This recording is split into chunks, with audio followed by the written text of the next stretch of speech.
पहिल्यांदा आपण काय केलं पाहिजे, गायांचा पैसा आपण गायावरती लावला पाहिजे. आणि दुसरी गोष्ट म्हणजे दूध व्यवसायामध्ये उत्पादन भेटतं का, उत्पन्न भेटतं का, किंवा लॉस मध्ये दूध व्यवसाय जातो का? आणि मला भरपूर असे शेतकरी बोलतात की सर तुम्ही शेळी पालन करा, दुसरं कोणतंही करा, कोणत्याही उत्पादन म्हणजे कोणत्याही व्यवसायामध्ये 10 दिवसामध्ये पैसा मोकळा होत नाही. आपला दूध व्यवसाय असा आहे त्याच्यामध्ये आपला 8 ते 10 दिवसामध्ये आपला पैसा मोकळा होतो. म्हणजे आपलं जो घर खर्च आहे, म्हणजे जो म्हणजे आपण काय म्हणतो जी सायकल आहे ती चालू राहते. म्हणजे जी दळणवळणाचे जे पैशाची उलाढाल ती आपण करू शकतो.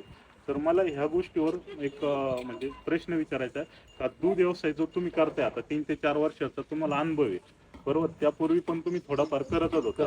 आज तुमच्याकडं व्हॅटसनचं दूध संकलन केंद्र पण आहे, तुम्ही स्वतःचे जे म्हणजे चालक आहे बरोबर. तर हा दूध व्यवसाय करत असताना तुम्हाला परवडतोय का? हो नक्कीच. दूध व्यवसाय हा उत्तम पद्धतीने केला, नियोजनपूर्वक दूध व्यवसाय परवडणारा आहे. आता माझे दूध 150 लिटर दूध आहे. मी स्वतः हॅडसन डेअरीचा चेअरमन आहे.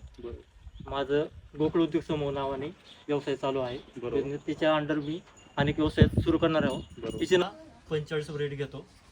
4,2,90 माझी क्वालिटी आहे. त्याच रेट आपण 45 रुपये घेतो.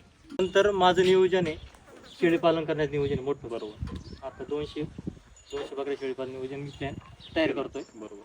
याला जॉईंट म्हणून त्यानंतर कोंबडी पालन पण सोबतच करणार आहे बरोबर. हे सगळं लक्ष्मी जोरावरती केलंय. हे तुम्ही पाहताय पाठीमागे घर सगळं ओके. गाईंचं लक्ष्मी किती दिवसामध्ये डेव्हलप केलंय तुम्ही आता?